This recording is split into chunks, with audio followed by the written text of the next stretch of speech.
Bonsoir à tous et bienvenue. Si j'ai ce petit sourire et ce ton enjoué, ce n'est pas pour le thème de la vidéo, mais parce que tout simplement, avant de lancer la caméra, j'ai lu que la FIFA avait enfin annoncé un comité de normalisation en Haïti avec mandat jusqu'au 30 novembre 2022 afin de nettoyer tout ça. C'est donc enfin fini de l'ère d'Adou Jambard et pour nous c'est énorme puisque c'est une nouvelle étape vers ce qu'on espère la victoire finale. Je rappelle que l'ancien président de la Fédération haïtienne de football, désormais Monsieur Jambard, a été banni à vie de toute activité footballistique pour abus sexuels systémiques, notamment sur Veneur, et c'est donc depuis 10 mois ce qui rythme mes journées niveau enquête. Donc voilà, j'étais obligé de le signaler parce que c'est quand même une grande journée ce vendredi 11 décembre 2020. Malheureusement, pas pour tout le monde, puisqu'en effet, le thème de cette vidéo va être un peu moins enjoué que chasser des pédophiles, je dois quand même le confesser, puisqu'on va parler de la potentielle faillite du football pro français avec l'arrêt de Téléfoot, ce fiasco vis-à-vis de Mediapro, qui faisait ensuite corrélation avec le Brexit, dont on aura le temps de parler tout à l'heure, et ses effets, et également le modèle économique désastreux du football français, et couplé à cela, la situation sanitaire qu'on connaît, l'absence de spectateurs en tribune et Totti Quanti.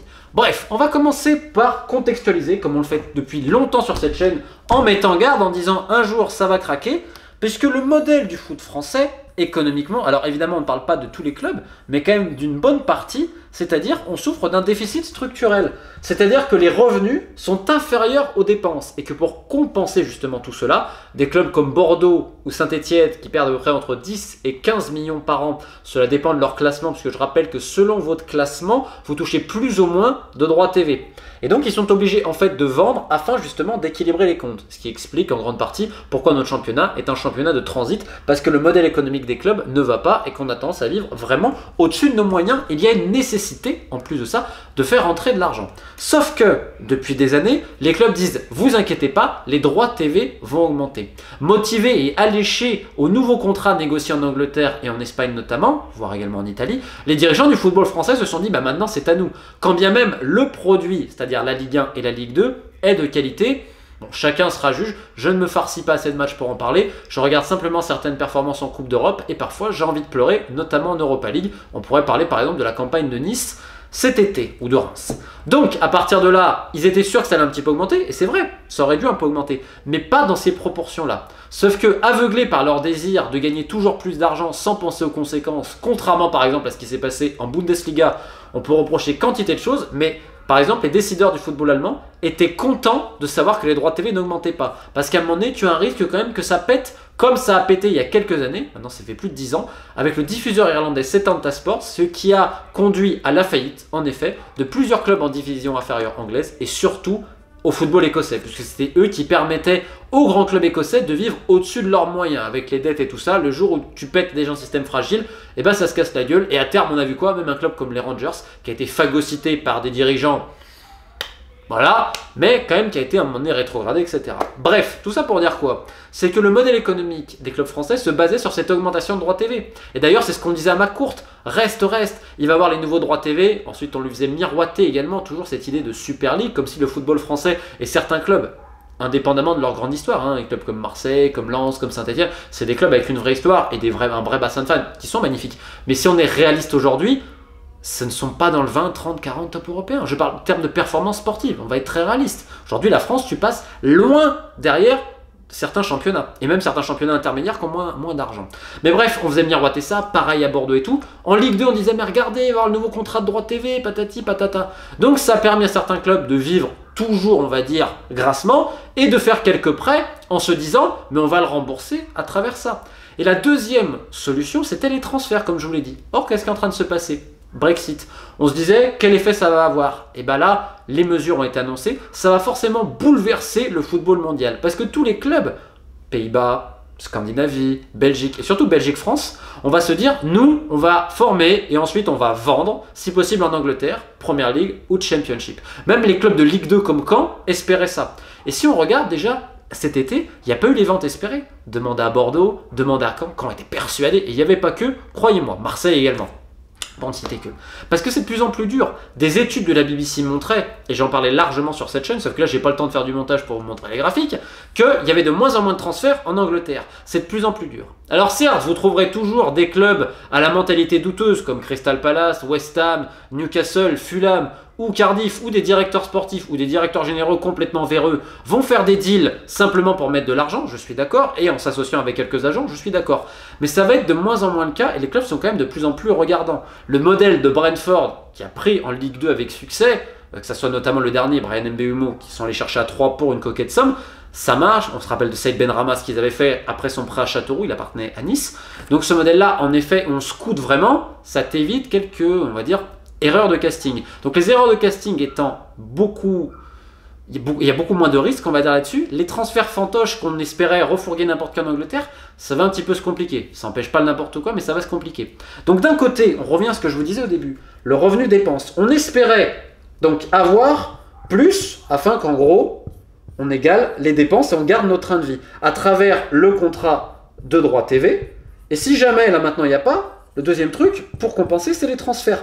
Mais là, ça va se compliquer parce que la destination principale des transferts, c'est l'Angleterre. Là, ça va se raréfier. Ça ne veut pas dire qu'il n'y en aura pas, puisque la France bénéficie de sa réputation, de son vivier et du fait que ça forme beaucoup de talents. Donc la France va par exemple être supérieure vis-à-vis du championnat belge. On en parlera bientôt des conséquences du Brexit également pour le football belge, où certains clubs tirent vraiment la langue, notamment Zulte Waregem et Malines. Mais ça, ce sera pour un nouvel épisode de Football en folie, football belge. Bref, tout ça pour dire quoi? C'est que déjà, ce modèle économique-là, compliqué. Et pourquoi j'en parle? C'est qu'actuellement, avec l'arrêt de téléfoot et tout ce qui est en train de se passer, on attend une chose. Les dirigeants veulent garder ce modèle économique-là où ça te permet de vivre grassement. Et en fait, c'est pour ça que ce serait terrible. Quand je pose la question, va-t-on va-t-on arriver à la faillite du football pro français? Je ne pense pas, parce qu'il y a toujours l'État qui est là quand même pour sauver un petit peu. Maintenant, est-ce que la faillite est souhaitable? Elle n'est pas souhaitable pour les employés, pour les gens qui vont perdre leur travail. Elle est souhaitable juste d'un point de vue moral et éthique, parce que ce système-là, qu'est-ce qu'on est en train de faire? On essaie de le faire perdurer. Pourquoi on essaie de le faire perdurer? Parce que là, au lieu de chercher, on va dire, une solution peut-être même drastique, c'est-à-dire, on va vraiment couper. On va vraiment couper et faire des choix corrects. Peut-être que les effectifs vont être réduits, c'est-à-dire au lieu d'avoir 22 pros, on va en avoir que 16 avec des jeunes. Faire des mesures drastiques et arrêter de faire manger les copains et tout ça. Non, on veut garder ce statut-là. Et comment on essaye de le faire? En essayant de chercher du cash. Voilà ce qui est en train d'arriver. Là, on a deux solutions. D'un côté, on a le prêt, tac, et de l'autre côté, on a l'investisseur, tac. Alors, il y en a qui sont plutôt bien lunés, comme Marc Keller de Strasbourg, qui ne fait pas... qui aimerait bien vendre en effet le club, c'est un certain temps pour ensuite aller à la FFF et tout. Là, il accélère les mesures, mais Marc Keller, il parle pas à n'importe qui, il veut pas n'importe qui, il n'a pas des demandes démesurées. Il ne va pas demander un jour quasiment 200 patates comme monsieur Cagazo à un moment donné pour Saint-Etienne. C'est encore autre chose. Qui d'ailleurs fait la tournée de tout ce qui est possible pour récupérer un peu de cash. Même si Saint-Etienne, avec la vente de Fofana, ça les a un petit peu aidés puisqu'une partie a été payée directement. Vous avez aussi Nantes qui cherchait à ce niveau-là. Sauf que maintenant, quand on cherche les investisseurs, on cherche surtout des actionnaires minoritaires. Pourquoi? C'est-à-dire, on va chercher quelqu'un qui va te mettre de l'argent, parce que c'est pas toi qui va sortir l'argent, mais on lui dit non, non, c'est pas toi qui décide. Alors ce modèle-là, il se fait pour des entreprises de BTP, pour des entreprises de matières premières. Dans le foot, quand tu mets de l'argent, tu as quand même un petit peu envie de décider et te dire c'est pas le Gugus qui est à la tête du club qui est en train de le couler qui va décider vu la santé économique du club. Mais ils cherchent ça. Ils cherchent le modèle de Lyon, ils ont fait avec des investisseurs chinois qui sont venus, ou le modèle du Paris FC avec les gens du Bahreïn qui sont venus pour investir. Sauf que ça nécessite beaucoup de contacts, ça nécessite pas mal de choses. Et pas dire n'importe quoi en somme. Donc là, on recherche beaucoup d'investisseurs dits minoritaires pour apporter un petit peu de cash, sachant qu'il y a aussi des clubs qui sont en vente depuis un moment ou qui chercheraient carrément à céder le club. Mais les sommes aujourd'hui demandées sont bien moindres que ce qu'il y avait il y a quelques temps. Et de l'autre côté, on a les clubs qui ont demandé des prêts, parce que je rappelle qu'on a déjà les 220 millions de prêts contracté par la LFP lors du printemps dernier afin de compenser le non-paiement des droits TV en intégralité vu que la saison avait été arrêtée. C'est un prêt qui a été garanti par l'État et tu as les gens très intelligents avec de football professionnel qui se sont dit bah, vous savez comment on va le rembourser ce prêt-là? Avec l'augmentation des droits TV. Ah bah chapeau. Les mecs qui ont fait ça, mais attends, c'est pas les mêmes. C'est pas notamment l'une des personnes, le directeur général, l'ancien directeur général, monsieur Quillot, qui avait pris 500 000 € après la signature du contrat avec Mediapro, qui était tout content. Celui qui a dit à McCourt, faut que tu prennes Jacques-Henri Hérault, il va vraiment t'aider pour la gestion du club. L'OM perd entre 80 et 100 millions par an. Et ce même mec qui disait le rachat de Bordeaux, c'est une super idée. Les mecs sont partis un peu avec la caisse. Ah ouais, c'est d'accord, c'est ce mec-là.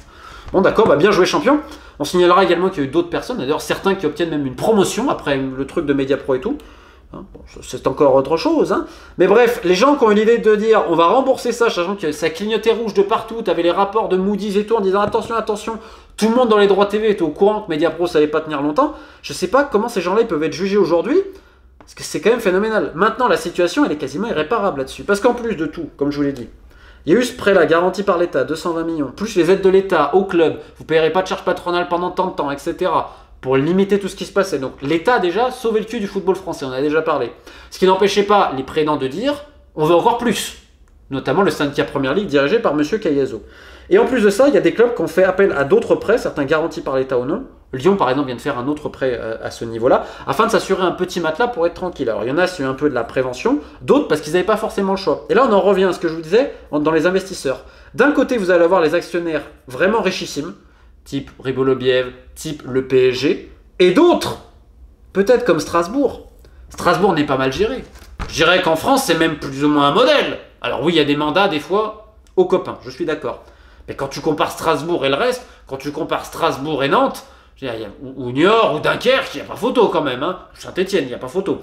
Sauf que Strasbourg n'a pas un actionnaire super fort. Monsieur Keller n'a pas une fortune comme un Dimitri Ribolobiev, par exemple. Donc ces clubs-là sont forcément touchés, indépendamment de leur bonne gestion. Parce que là, c'est compliqué de vendre. Et donc, comment tu fais? Et bien donc, tu vas devoir contracter un prêt ou chercher un minoritaire. Les actionnaires très forts ne vont pas être touchés. Si McCourt il a envie de remettre de l'argent, il met l'argent.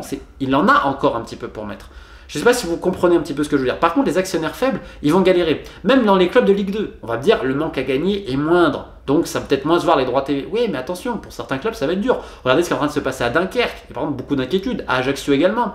Alors tu as des clubs comme Auxerre, quand tu vois la fortune du propriétaire, tu n'es pas inquiet. Qu'importe certaines choses en interne. Mais pour d'autres en Ligue 2, ça va vraiment tirer la langue. Déjà, à Ajaccio, ça va tirer la langue cet été. Donc bonne chance aux amis corses. On se pose aussi des questions à Sochaux. On verra un peu ce qui va se passer. Ce sera intéressant de parler de la situation du FC Sochaux-Montbéliard. Bref, tout ça pour dire quoi?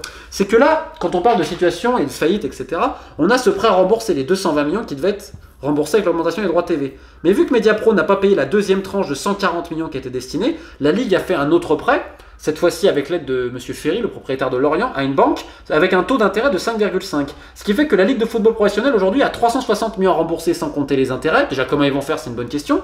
Et la tranche de décembre, là, forcément, elle n'est pas payée. Alors, on apprend dans le journal Le Monde que Vincent Labrune, le nouveau président de la Ligue de football professionnel, d'ailleurs, on peut voir son salaire et surtout, c'est pas tant le salaire, c'est plus les bonus et tout ça, on pourra en reparler un jour, parce que bon, quand je vous dis le train de vie de certains ne baisse pas, aurait trouvé un accord avec Mediapro en disant vous nous donnez 100 millions, il n'y aura pas de poursuite judiciaire, et de convaincre tout le monde de ne pas avoir de poursuite judiciaire. Parce qu'en fait, il y a aussi un méli-mélo juridique qui va être statué par le tribunal de Nanterre bientôt, mais je n'ai pas les capacités pour l'expliquer vraiment, donc je vous en fie à des experts, je pense qu'ils expliqueront tout ce méli-mélo juridique à ce niveau-là.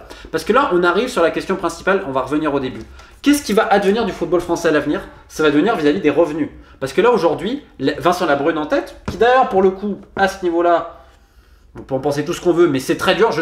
Parce que là, la situation de la Ligue, vous faites quoi? Et même des clubs. C'est des années et des années de mauvaise gestion, d'incompétence, d'amateurisme et de tout faire à l'arrache, en vivant sur un train de vie princier, en disant mais t'inquiète, on fait les transferts et de notre côté, les droits TV vont augmenter, sans regarder qui aujourd'hui te mettent dans cette situation. Aujourd'hui, trouver une solution, c'est très compliqué. Mais c'est pas maintenant que tu vas trouver cette solution. En fait, c'est avant, c'est anticipé. Donc c'est toute la faillite qu'il y a eu. Et on ne reviendra pas sur le bilan de l'ancien directeur général de la Ligue parce qu'il n'est pas le seul. C'est gangréné par énormément de dirigeants qui en plus se recyclent les copains tout le temps. Il faut se voir les réunions entre les présidents. Moi, j'en parle depuis très longtemps, mais je ne suis pas le seul. Le niveau de gouvernance du football français est à pleurer, mais à tous les niveaux. Fédération, Ligue de football professionnel, on ne vaut pas mieux. Le syndicat Première Ligue ou Monsieur Philippe Piat, mais on va tous les mettre dans le même paquet. C'est terrible, c'est terrible. Donc aujourd'hui, qu'est-ce qu'il y en a? On espère augmenter les revenus à travers les droits TV. Donc là, on va demander à Canal. Et là intervient un autre point. Qu'est-ce qui peut tuer le football français? C'est l'ego. Parce que là, il y a Canal qui dit ouais, vous êtes allé voir Mediapro et maintenant vous venez nous sauver le cul. Et là, maintenant, arrive un petit peu vis-à-vis des égos. À Canal, je vous le dis depuis longtemps, il y a la version Bolloré. En gros, nous, on récupérera à moindre prix. De l'autre côté, vous avez Maxime Sada qui dit oui, mais ça va trop endommager le produit. Or, ça va risque de trop le dommager, donc forcément à terme, on sera perdant. Il faut trouver un juste milieu. De son côté, Vincent Labrune, lui, espère que les droits vont être pris au même prix pour cette année, quitte à négocier ensuite à la baisse avec tous les acteurs et les potentiels diffuseurs. Dans le même temps, la Ligue espère faire une société commerciale sur le modèle un peu de l'Italie, afin pourquoi pas de faire venir un fonds étranger qui prendrait les droits pendant X années en échange d'une grosse somme d'argent, notamment au début, afin de compenser les potentielles pertes. Donc tout ça, ce sont aussi des négociations, mais là c'est très dur de trouver une solution. C'est pour ça qu'on en revient à la question de base. Est-ce souhaitable une faillite du football pro français? Pour les emplois, pour les fans, tout ça, non. Maintenant, je tiens à dire, Strasbourg, quand ça s'est pété la gueule, c'est quand même aujourd'hui beaucoup plus sain. T'as peut-être 2-3 trucs, mais c'est quand même beaucoup plus sain. Quand des fois certains clubs se pètent la gueule, c'est aussi, on va dire, pour le meilleur. Parce que là, j'ai envie de te dire, regardez ce qui se passe. On veut garder le même système qu'avant en cherchant coûte que coûte de l'argent. Et je reviens sur actionnaires qui ont les moyens et actionnaires qui n'ont peut-être pas trop les moyens. Le problème, c'est que dans le football français, même ceux qui ont les moyens, ils préfèrent que ce soit les autres qui mettent l'argent pendant qu'ils disent hey, tu mets l'argent, mais c'est moi qui décide. Est-ce que ce système-là et la République des copains, on veut que ça continue encore très longtemps? J'en suis pas persuadé. Donc là, pour terminer, pour parler concrètement, tu as plusieurs clubs qui sont en danger. Alors certains ont un roulement de trésorerie parce qu'ils ont contracté un ou deux prêts et tout jusqu'en à peu près mars, mais après il va y avoir gros danger. Tu as une dizaine de clubs là qui commencent vraiment à tirer la langue. Et la question en fait est simple, c'est aujourd'hui, on voit que le modèle des clubs, c'est les droits TV, les transferts sont impactés et les droits TV le sont. Donc forcément, quand tu n'as pas d'autres ressources et que tu as tout basé là-dessus, bah, tu peux te casser la gueule. Donc voilà, aujourd'hui il y a une dizaine de clubs, hein, comme je vous le dis, qui sont en gros danger. Il y en a qui ont un petit matelas, mais c'est très fragile. Et même les gros clubs comme Lyon doivent souscrire d'autres prêts. Alors ils vont s'en sortir évidemment à terme. Mais derrière tout ça, on voit quoi? Que si on veut continuer ce système-là, on va poursuivre l'endettement. Est-ce que c'est vraiment souhaitable? Parce que, je vous le dis, en Écosse, ce qui s'est passé avec la faillite du diffuseur Setanta, ça a été quasiment une faillite pour tout le monde. On va voir ce qui va se passer là, parce que le championnat écossais est évidemment moins attractif que le football français. Maintenant, c'est à Canal, à la LFP, peut-être aux autres acteurs de se mettre d'accord tout en étant raisonnable. Aujourd'hui, il ne peut pas avoir de contrat similaire à Mediapro. Et quelque part, il est souhaitable, parce que ce système qui a gangréné le football français en faisant vivre très bien certaines personnes, en montrant à quel point la soupe était bonne, bah peut-être qu'il faut mettre un peu moins d'assaisonnement, il faut avoir une soupe un petit peu plus fade, mais que cette soupe-là, elle permette aux gens de garder leur boulot et aux fans de continuer à suivre leur club. Bref, on en reparle bientôt, on corrélera ça vis-à-vis de la situation sanitaire et tout, mais j'espère avoir fait un petit peu le tour. Et pour terminer, pour tous ceux qui ne savent pas quoi offrir à Noël, je rappelle que mon livre The Beautiful Game, hein, bon, toujours rien dans les médias, mais c'est pas grave, c'est sorti il y a 4 semaines. Il est toujours disponible en version électronique et physique. Et pour ceux que ça intéresse, mon éditeur fait même un pack avec celui de Nico Villas, la bio de Mourinho, et celui de Maxime sur la génération 87. Bref, pour ceux que ça intéresse, j'ai mis le lien en description. Je vous remercie du soutien et on continue toutes les luttes parce que cette semaine, il va y avoir beaucoup d'affaires qui vont sortir, notamment vis-à-vis d'Haïti. Allez, ciao!